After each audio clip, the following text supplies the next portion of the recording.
Shalom, selamat pagi adik-adik, selamat bertemu kembali di ibadah hari Minggu Persekutuan Teruna GPIB Maranatha Denpasar di tahun yang baru 2021. Ini adalah ibadah pertama kita di tahun yang baru, tahun 2021. Baik adik-adik, kakak undang berdiri untuk masuk saat teduh.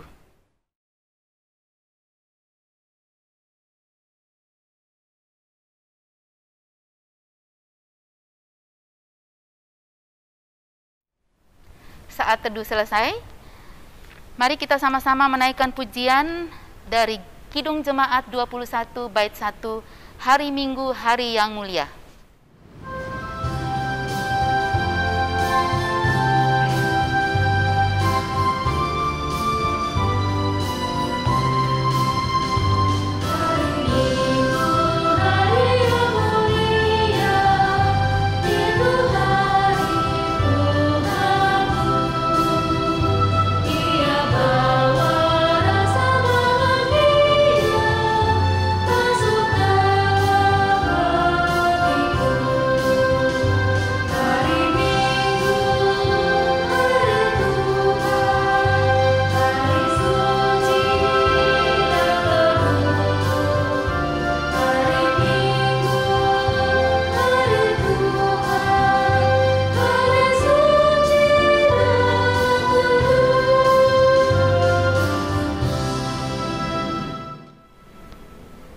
Baik adik-adik, kita akan masuk dalam doa untuk meminta pertolongan Tuhan untuk di sepanjang ibadah kita dan pembacaan firman Tuhan.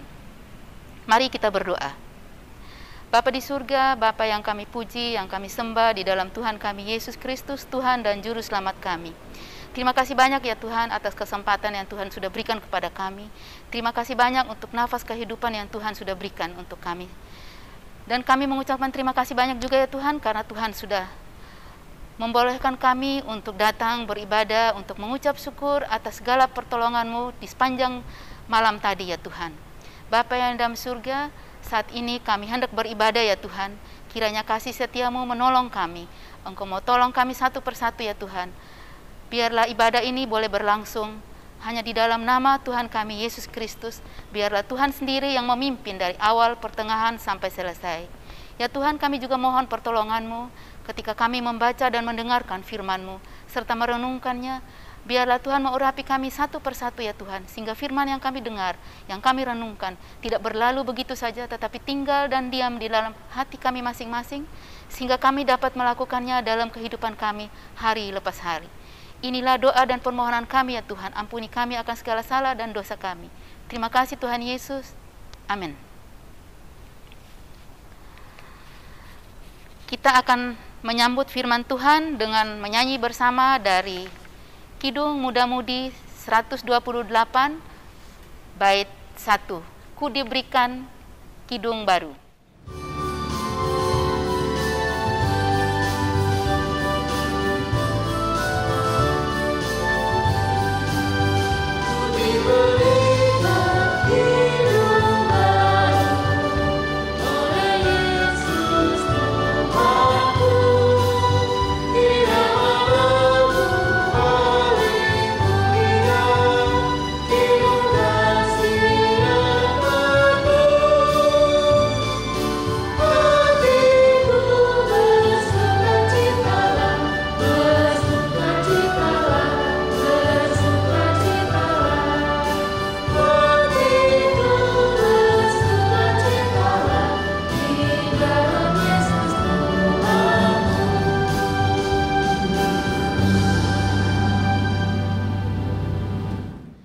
Baik adik-adik, saya minta adik-adik membuka Alkitab.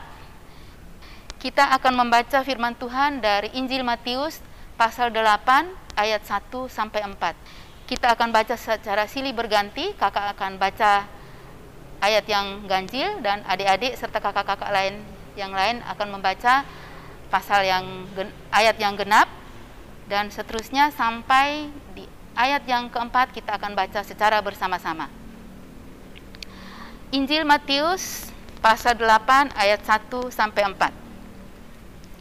Yesus menyembuhkan seorang yang sakit kusta.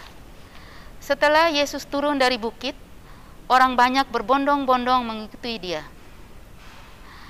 Maka datanglah seorang yang sakit kusta kepadanya, lalu sujud menyembah dia dan berkata, "Tuan, jika Tuan mau, Tuan dapat mentahirkan aku."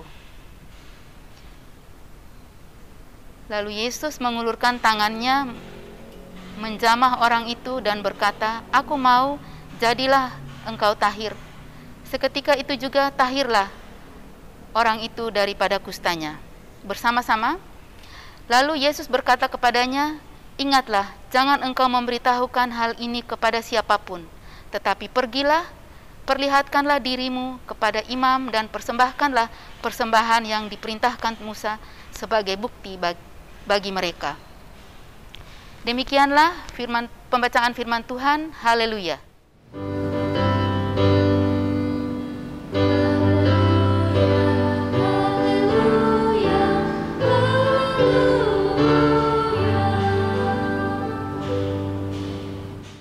Adik-adik, kita akan membagi kelas.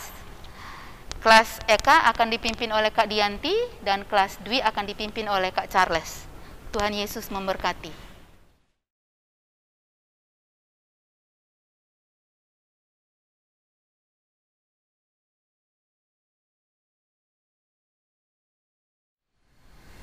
Halo adik-adik, selamat pagi.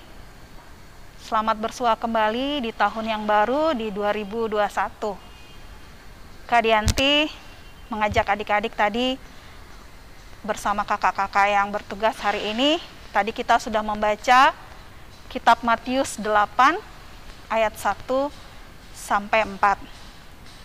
Adik-adik yang dikasihi Tuhan Yesus, seperti yang kita lihat bahwa Tuhan Yesus saat itu sedang mengajar di atas bukit dan banyak orang berbondong-bondong mengikuti Tuhan Yesus.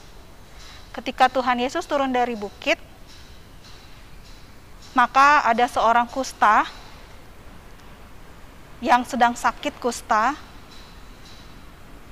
bertemu dan menemui Tuhan Yesus. Dengan sikapnya yang berlutut dan bersujud menyembah,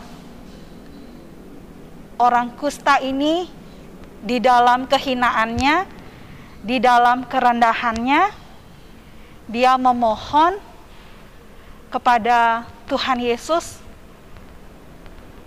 untuk berkenan menyembuhkan penyakit kustanya.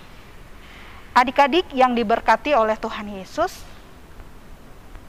kita ingat bahwa penyakit kusta yang diceritakan di dalam Matius 8 ayat 1 sampai 4, kita bisa lihat di Imamat 13 sampai 14 dan juga Bilangan 12 bahwa tokoh-tokoh terkemuka di Perjanjian Lama juga pernah kena penyakit kusta, adik-adik. Contohnya yaitu Musa, kakak perempuannya Nabi Musa, Miriam, kemudian Naaman, seorang panglima tentara bangsa Aram, dan juga Raja Usia, yaitu raja bangsa Yehuda. Adik-adik, menurut pandangan masyarakat atau orang Yahudi, bahwa penyakit kusta itu sering dikaitkan dengan sakit kutukan atau karena hukuman Allah atas dosa orang tersebut. Adik-adik yang diberkati oleh Tuhan Yesus, kita bisa membayangkan bahwa penyakit kusta yang dimaksud ini adalah penyakit yang berbahaya, yang mengerikan, yang menakutkan. Karena penyakit ini selain menderita kepada orang yang terjangkit penyakit ini, juga dapat menular kepada orang lain. Dan bisa dibilang bahwa secara fisik, orang yang menderita sakit kusta ini merasakan perih yang teramat sangat. Karena gejala yang ditimbulkan oleh kusta ini, selain dia menimbulkan bintil-bintil merah atau kehijauan, dia juga akan menampakkan bengkak-bengkak atau benjolan yang nantinya itu mengeluarkan nanah atau lelehan. Sehingga setengah dagingnya itu bisa membusuk dan berwarna putih, mengelupas. Dan kalau sudah parah, stadiumnya sudah akut, maka sakitnya ini akan menyebabkan warna hitam. Dan orang yang merasakan itu tidak akan merasakan sakit di bagian yang sudah membusuk tadi. Bahkan tanpa disadari, kustanya ini, penyakitnya ini bisa lepas dengan sendirinya. Kalau kita membayangkan alangkah mengerikannya jika satu orang kusta mengalami penderitaan penyakit ini, adik-adik. Makanya tidak heran penyakit ini dibilang di dalam Perjanjian Lama adalah penyakit yang sangat menajiskan atau penyakit kotor. Penyakit yang tidak layak. Kenapa dikatakan penyakit yang tidak layak, adik-adik, atau najis? Karena orang yang punya penyakit kusta di zaman Perjanjian Lama, mereka memberlakukan satu ketentuan bahwa orang-orang ini harus dilempari batu, dinyatakan najis, tidak boleh masuk ke dalam kota Yerusalem, tidak boleh masuk ke dalam bait Allah, apalagi berdekatan dengan orang lain, karena dianggap dia tidak layak, dia najis, dia cacat. Adik-adik, kalau kita pikir, kasihan sekali ya keadaan orang kusta, adik-adik. Bagaimana orang kusta ini dianggap orang yang terpinggirkan, orang yang sangat terkutuk, orang yang terhina, orang yang sangat-sangat parah kondisinya, menderita banget adik-adik. Baik secara jasmaninya, secara tubuhnya, secara fisiknya dia menderita karena merasakan menahan perih. Bayangkan kalau kita cacar aja, kita sakit cacar aja satu udah rasa nggak enak ya. Apalagi ini sampai banyak, adik-adik. Karena dikatakan oleh ayat firman Tuhan di kitab Lukas bahwa orang kusta ini penuh badannya dengan kusta yang datang kepada Tuhan Yesus. Adik-adik yang diberkati Tuhan, seperti yang kita ketahui, manusia itu terdiri dari dua hal ya, yaitu baik secara tubuhnya dan secara jiwanya. Kalau kita mengingat orang kusta ini sudah secara fisik dia sakit dan menderita karena dia menahan perih dan luka yang teramat sangat. Kemudian secara psikis, secara jiwanya, dia juga mengalami sakit karena dia dijauhi, karena dia disingkirkan oleh orang-orang di sekitarnya. Karena orang-orang di sekitarnya jijik melihat dia, adik-adik, karena borok dan luka yang ada pada dia. Adik-adik yang diberkati oleh Tuhan Yesus, seperti yang dicatat oleh Perjanjian Lama, di mana orang dulu mengatakan penyakit kusta itu penyakit kutukan yang berhubungan dengan dosa, seperti yang terjadi pada Miriam, kakak perempuan daripada Nabi Musa, dan juga yang dialami oleh Raja Uzia. Kita melihat bahwa memang kalau dikaitkan penyakit kusta di zaman Perjanjian Lama itu berkaitan dengan hukuman Allah, dosa yang diperbuat oleh seseorang. Tetapi mari lihat apa yang dimaksud dari Matius 8 ayat 1 sampai 4 ini, adik-adik.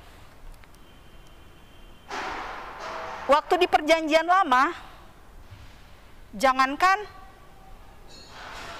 menyentuh orang kusta, nabi atau imam yang ada di dalam bait Allah, yang sering mempersembahkan korban, tidak boleh bersentuhan dengan orang kusta. Karena kalau dia bersentuhan dengan orang kusta, secara ritual keagamaan Yahudi, dia juga akan bisa tertular dan itu dianggap najis. Dia tidak layak mempersembahkan korban persembahan kepada Tuhan di bait Allah. Jadi, untuk orang-orang kusta diberlakukan ketentuan khusus, yaitu dikarantina, diisolasi, diasingkan selama 7 hari. Selama 7 hari mereka diasingkan. Kalau kondisi orang yang sakit kusta pada perjanjian lama di Imamat 13 dan 14 yang dijabarkan di sana, kalau orang yang sakit kusta itu dia kondisi lukanya itu makin parah, maka waktu pengasingannya akan ditambah lagi selama 7 hari ke depan. Bisa dibayangkan bagaimana menderitanya kondisi orang kusta ini, dan bagaimana tertekannya batinnya orang kusta ini, adik-adik. Adik-adik yang diberkati oleh Tuhan Yesus, jangankan nabi di zaman perjanjian lama, imam aja jijik mau deketin orang kusta karena najis. Apalagi orang kusta di perjanjian lama diperlakukan gak adil. Karena apa, adik-adik? Dilemparin batu dan diteriakin, najis, najis, najis. Adik-adik, kondisi ini sangat benar-benar gak mengenakan. Karena di posisi sebagai orang kusta, pasti dia mengalami banyak kesedihan, putus asa, bahkan dia merasa direndahkan, tidak dihargai. Dia benar-benar merasa rendah diri. Dia nggak punya apa-apa lagi yang mesti dia banggain. Dia nggak layak, dan dia sangat hina, sangat kotor. Tetapi kembali lagi kita ke firman Tuhan yang tadi kita baca. Bagaimana dengan orang kusta yang diceritakan oleh kitab Injil ini?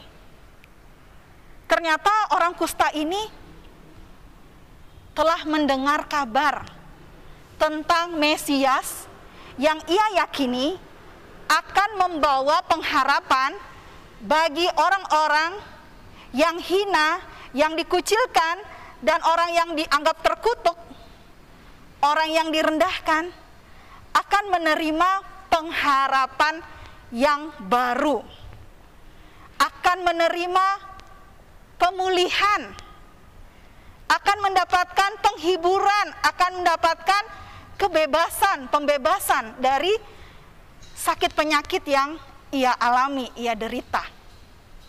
Seperti si orang kusta ini.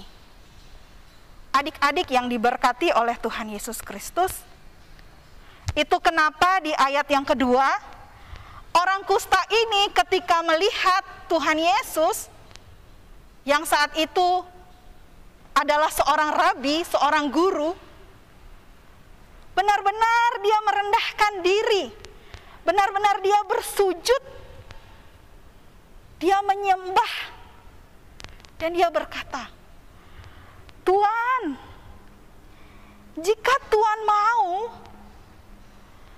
Tuhan dapat mentahirkan aku. Ini berarti dia menunjukkan sikap merendahkan diri.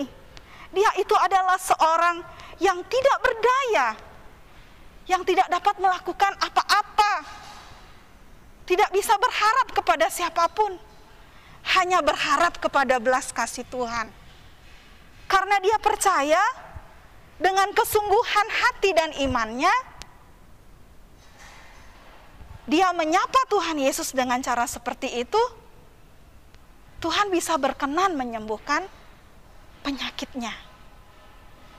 Kita bisa membayangkan, adik-adik, kondisi yang amat menyedihkan jika kita ada di posisi orang kusta tadi, adik-adik.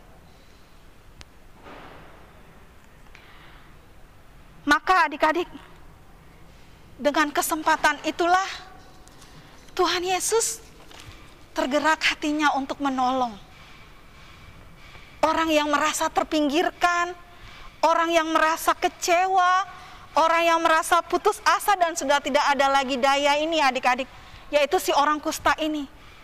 Dengan apa, adik-adik? Tidak jijik untuk menjamah orang tersebut.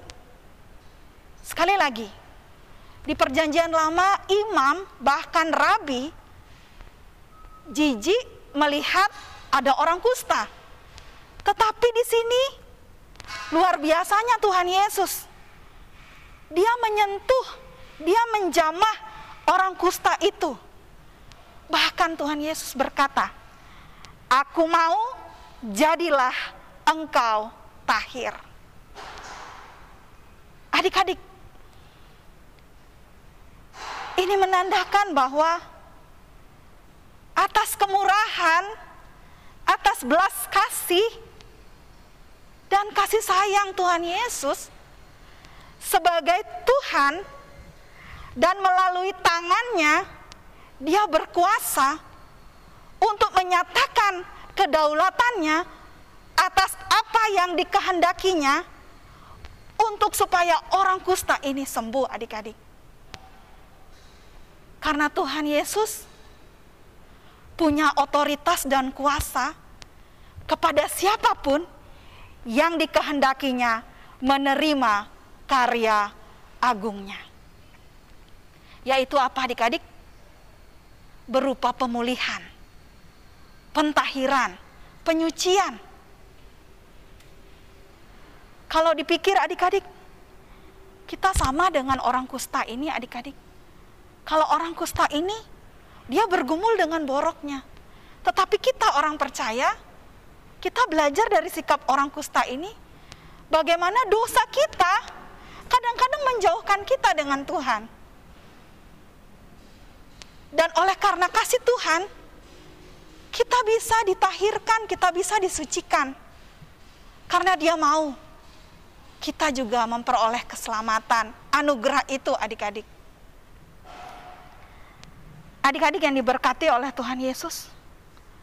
Lalu apa yang menjadi sukacita tersendiri bagi orang kusta ini?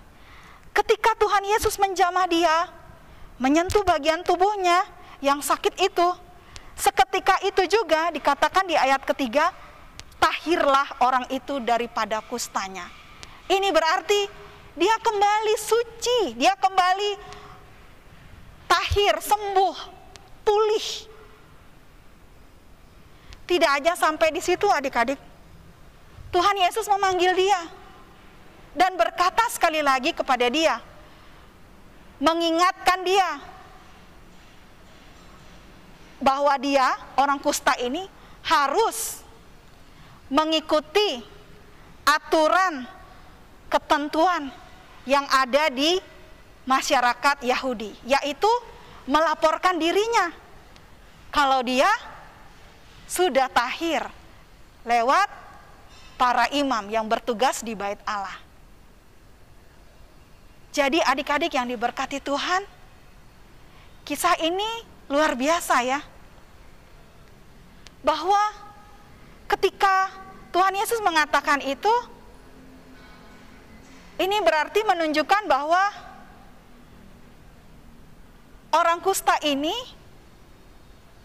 harus menghormati para imam yang ada di Bait Allah. Karena para imam di Bait Allah, seperti yang dikatakan oleh Imamat 13-14, hanya boleh menyetujui dan menyatakan orang yang berpenyakit kusta itu sembuh total atau tidak. Karena itulah Tuhan Yesus berbicara kepada orang kusta ini supaya itu menjadi bukti bagi para imam kalau memang dia telah tahir, telah sembuh dari penyakitnya. Adik-adik yang diberkati Tuhan, Tuhan Yesus juga mengingatkan kepada orang kusta ini supaya ia taat dan patuh terhadap apa yang Tuhan Yesus sampaikan kepada dia, yaitu berupa perintah yang tadi yang Tuhan Yesus sampaikan. Maka dari itu Tuhan Yesus juga bilang, ingatlah, jangan engkau memberitahukan hal ini kepada imam. Maksudnya di sini adalah Karena saat itu banyak orang yang iri hati kepada Tuhan Yesus dan pengajarannya, dan ingin menangkap Tuhan Yesus. Makanya dia memberitahukan perihal ini kepada orang kusta itu. Tetapi dia menyuruh orang kusta itu dalam kondisinya yang sudah baru, yang sudah tahir, yang sudah sembuh, yang tidak lagi hina, untuk mempersembahkan persembahan syukur kepada Allah di bait Allah. Dan ini merupakan ketentuan yang memang ditetapkan oleh orang dan masyarakat Yahudi saat itu. Jadi adik-adik, bisa dikatakan bahwa Tuhan Yesus mengajarkan kepada orang kusta ini, untuk orang kusta ini tidak mencari berkat saja, tetapi belajar untuk mengenal pribadi yang memberi berkat. Adik-adik yang diberkati oleh Tuhan Yesus Kristus, belajar dari orang kusta lewat peristiwa di Injil Matius 8 ayat 1 sampai 4, bahwa dari peristiwa orang kusta itu kita belajar bahwa kita ini manusia adalah hina dan tidak bisa berbuat apa-apa. Kita punya kemampuan itu terbatas, adik-adik, dan kita itu tidak luput dari segala dosa yang kita perbuat. Coba adik-adik kita renungkan semua ya, berapa banyak sih kesalahan dan dosa yang sudah kita buat selama kita menumpang di dunia ini. Dan kita percaya bahwa kita tidak mampu untuk membersihkan, menghapuskan dosa itu. Dan kita pasti tidak luput dari dosa itu. Tetapi ketika kita melihat Tuhan Yesus, kita mau belajar bahwa Tuhan Yesus adalah Allah, Sang Maha Pencipta. Dia yang adalah Tuhan dan Raja di atas segala raja, yang berkuasa, berotoritas, berdaulat. Dia mau datang, adik-adik, buat adik-adik dan kakak sebagai orang berdosa. Seperti orang kusta, Tuhan Yesus datang kepada orang kusta ini. Demikian juga Tuhan Yesus datang buat adik-adik dan kakak yang berdosa, supaya kita dibersihkan, disucikan, dikuduskan, dan kembali tahir, mengalami pemulihan, adik-adik. Karena sekali lagi, Tuhan Yesus itu berdaulat, dan atas kehendaknya sajalah kita dapat memperoleh itu semua, adik-adik. Mengucap syukur itu pasti, adik-adik. Kita perlu mengucap syukur. Karena apa, adik-adik? Kita sudah menerima anugerah keselamatan itu dari Tuhan Yesus. Sekarang bagaimana cara kita meresponnya? Seperti sikap yang ditunjukkan oleh orang kusta tadi, yaitu benar-benar merendahkan diri untuk datang kepada Tuhan, mengakui semua kekurangan-kekurangan kita, adik-adik. Dan belajarlah untuk mempercayai hidup kita kepada Dia yang empunya segalanya, supaya hidup kita menjadi pulih kembali. Kita bisa menikmati, merasakan bagaimana pemeliharaan dan rencana Tuhan, rancangannya, karyanya di dalam hidup kita hari lepas hari. Sebagai penutup, adik-adik, bayangkan jika kita tidak datang, atau tidak satu orang pun yang mau datang seperti orang kusta ini, bagaimana hidup kita, adik-adik? Kita pasti tidak akan melihat rencana Tuhan yang indah buat kita. Untuk itu, adik-adik, seberdosa apapun kita, sekotor apapun kita dilayakkan oleh Tuhan. Karena Tuhan Yesus mengasihi kita semua adik-adik. Dan Tuhan Yesus hadir buat kita semua yang terpinggirkan, terhina, terkucilkan. Dari kisah Tuhan Yesus dan orang kusta ini, kita belajar bahwa kita harus datang kepada Tuhan di saat kita merasa tidak berdaya, tidak mampu, merasa terhina, tertekan, bahkan kita mengalami kesulitan. Atau mungkin orang-orang di sekitar kita nggak mengerti apa yang kita rasakan. Datanglah kepada Tuhan Yesus adik-adik.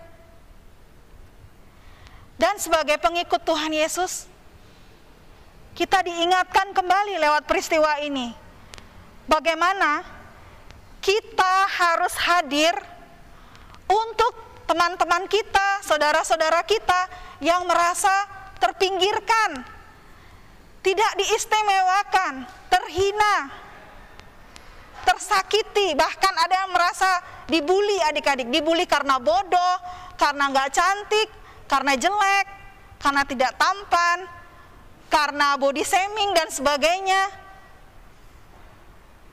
Marilah kita belajar dari apa yang dikatakan oleh firman Tuhan di pagi hari ini buat kita, supaya kita hadir menjadi saluran berkat, menyatakan kasih Tuhan Yesus, menyatakan kabar baik bagi setiap saudara-saudara kita, bahkan teman-teman kita, keluarga kita yang merasakan kesusahan atau merasa tidak berdaya. Sebab untuk itulah kita dipanggil adik-adik, untuk menjadi saluran berkat, menjadi perpanjangan tangan Tuhan di tengah-tengah kehidupan di sekitar kita. Kiranya firman Tuhan ini menolong kita untuk kita belajar memiliki karakter Kristus yang peduli terhadap sesama. Tuhan Yesus memberkati. Amin. Untuk merespon firman Tuhan, mari kita menyanyi bersama dari Gita Bakti 244, bait 1, Bapa Engkau sungguh baik.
Baik adik-adik, kita akan masuk dalam doa syafaat. Mari kita mempersiapkan hati dan pikiran kita tertuju kepada Tuhan.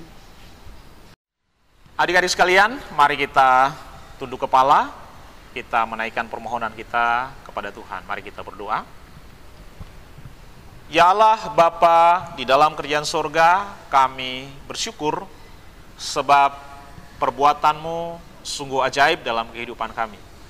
Terima kasih karena di dalam perkenanan-Mu hari ini Tuhan, Engkau izinkan kami untuk kembali mengikuti ibadah secara online untuk menjalani tahun 2021 secara khusus untuk persekutuan taruna. Kami berdoa Tuhan terus menuntun langkah demi langkah dalam perjalanan kehidupan kami sampai kami mengakhiri tahun 2021 di dalam pertolongan Tuhan. Bapa di sorga, kami datang kepadamu terus menyerahkan keberadaan kami, bangsa dan negara kami. Tuhan menolong akan pemimpin-pemimpin yang ada di negara ini. Bapak Presiden bersama dengan para menteri, para gubernur, para bupati, wali kota, di dalam setiap program yang mereka sudah rancang, Tuhan Engkau memberkati. Apapun yang boleh menjadi rancangan mereka, boleh mendatangkan damai dan sejahtera bagi kami sebagai warga masyarakat. Kami berdoa secara khusus untuk situasi dan kondisi kami saat ini di negara Indonesia yang berhadapan dengan penyakit COVID-19. Kami berdoa Tuhan, kiranya di dalam kehendak dan kuasa-Mu, Engkau turut bekerja, membantu baik untuk para medis, tentara, polisi, di dalam setiap tugas tanggung jawab mereka untuk boleh dapat menurunkan tingkat penyakit ini di tengah-tengah masyarakat. Kami berdoa Tuhan menolong, Tuhan memberkati. Setiap program kebijakan berkenaan dengan sakit penyakit ini Tuhan juga ada, menolong memberkati pemerintah setempat. Kami berdoa Tuhan, kiranya tutup bungkus kami dengan kuat kuasa-Mu ya Tuhan, supaya kami tetap sehat, kami dimampukan untuk melakukan setiap rutinitas kehidupan kami, baik ibadah, baik sekolah, bekerja, di dalam kehidupan bermasyarakat kami. Kami terus berdoa untuk gereja, GPIB, Maranatha, dan Pasar. Allah kiranya berkenan menolong para pemimpin di gereja ini, Ibu Pendeta, bersama dengan para pendeta yang ada di dalam pelayanan di GPIB Maranatha. Tuhan Engkau memberkati. Majelis, diaken, dalam tugas dan panggilan mereka. Kiranya Tuhan terus memberi kekuatan, kesehatan, Roh-Mu menyertaikan hamba-hamba-Mu di dalam setiap pelayanan yang mereka lakukan Tuhan. Di dalam kondisi yang sulit ini, jika roh mereka masih berjeli lelah untuk melakukan pelayanan firman Tuhan, Engkau memberkati senantiasa, dan apa saja yang mereka boleh perkatakan menjadi bagian, menjadi iman di dalam kehidupan kami sebagai warga jemaat. Bapa di sorga, kami terus berdoa untuk persekutuan teruna GPIB, Maranatha, dan Pasar. Tuhan menolong di dalam setiap program-program untuk tahun 2021. Para badan pengurus, Tuhan Engkau memberkati, berikan kekuatan, hikmat, bijaksana, sehingga setiap apapun pelayanan yang kami lakukan, bukan berdasarkan kekuatan kami, tetapi Roh-Mu yang memampukan kami sekalian. Berdoa untuk pelayanan kategorial yang lain, baik PA, baik untuk PKB dan PKP, Tuhan Engkau memberkati senantiasa. Menolong setiap pelayan-pelayan yang Tuhan panggil untuk memberitakan firman-Mu, untuk mengajar, kiranya Tuhan memberkati senantiasa. Kesempatan di pagi hari ini, kami juga tak lupa berdoa untuk papa, mama kami yang boleh bekerja, mencari nafkah. Tuhan Engkau memberkati, beri mereka kekuatan, kesehatan senantiasa, supaya lewat kehidupan mereka, kehidupan kami juga terpelihara di tengah-tengah dunia ini Tuhan. Kami terus berdoa untuk setiap orang tua kami, Tuhan Engkau memberkati mereka di dalam segala hal. Apa yang dipikirkan, apa yang dikerjakan, Tuhan Engkau jadikan berhasil. Terima kasih ya Tuhan, terima kasih. Kami terus menatang kehidupan kami, adik-adik layan yang harus terus beribadah dari rumah. Tuhan Engkau memberkati senantiasa di dalam studi mereka, yang mana juga mereka harus kerjakan dari rumah. Tuhan Engkau memberkati, beri semangat, sukacita, dan biarlah seluruh aktivitas hidup mereka boleh terus memuliakan nama Tuhan. Bapa di dalam kerajaan surga, kami menyerahkan adik-adik layan kami yang mengalami sukacita karena ulang tahun. Tuhan Engkau memberkati senantiasa. Kami juga berdoa untuk adik-adik layan kami yang mungkin saat ini sedang sakit. Tuhan kiranya Engkau sembuhkan. Obat-obatan yang diminum, para dokter, perawat yang turut membantu, menolong, Tuhan Engkau pakai semua menjadi alat untuk memulihkan akan kesehatan mereka. Terima kasih ya Tuhan, terima kasih. Inilah hidup kami ya Tuhan, di dalam nama Tuhan Yesus yang telah mengajar kami berdoa bersama-sama. Bapa kami yang di surga, dikuduskanlah namamu, datanglah kerajaan-Mu, jadilah kehendak-Mu di bumi seperti di surga. Berikanlah kepada kami makanan kami yang secukupnya pada hari ini. Dan ampunilah kami akan kesalahan kami, seperti kami juga mengampuni orang yang bersalah kepada kami. Dan janganlah membawa kami ke dalam pencobaan, tetapi lepaskanlah kami daripada yang jahat. Karena Engkaulah yang empunya kerajaan dan kuasa dan kemuliaan sampai selama-lamanya. Amin. Kita masuk dalam persembahan. Untuk mengiringi persembahan, mari kita bersama-sama menaikkan Gita Bakti 81 bait 1, Allah Sumber Kemurahan.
Baik adik-adik, kakak undang berdiri, kita akan bawa persembahan kita di hadapan Tuhan.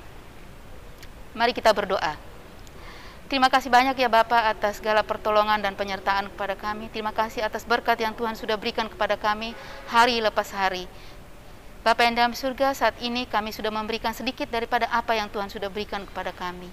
Kiranya Tuhan mau berkati agar berguna untuk kemuliaan nama-Mu di seluruh muka bumi. Bapa yang dalam surga, kami serahkan semua hidup kami hanya di dalam tangan-Mu. Terima kasih Tuhan Yesus. Amin. Kita akan masuk dalam pengutusan. Adik-adik tetap berdiri.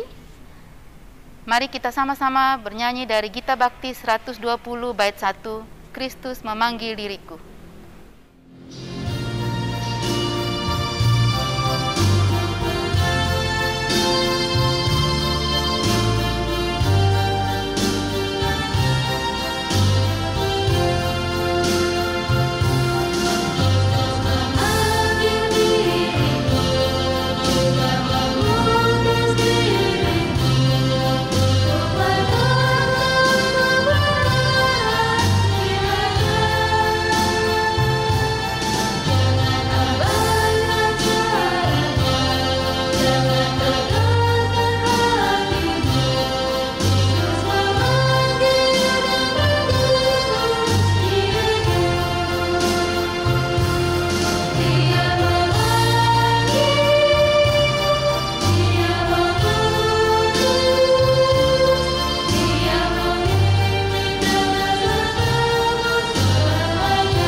Kita akan masuk dalam doa berkat dan doa mengakhiri ibadah kita. Baik, adik-adik sekalian, sekarang kita sudah berada di penghujung ibadah hari Minggu untuk Persekutuan Taruna, dan sekarang marilah kita mohon berkat Tuhan. Mari kita sekali lagi berdoa. Terima kasih Tuhan untuk pertolongan-Mu bagi kami sekalian, dari awal, pertengahan, sampai selesainya ibadah persekutuan pada hari ini. Kami berdoa kiranya berkat kasih karunia dari Allah Bapa, pencipta langit dan bumi, dari Tuhan Yesus Kristus yang menjadi juru selamat kami, dan di dalam persekutuan dengan Roh Kudus menyertai dan memberkati kami sekalian mulai dari hari ini sampai Maranatha Tuhan datang kembali. Amin.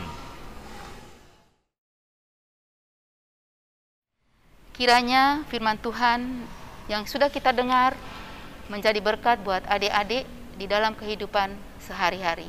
Tuhan memberkati. Haleluya.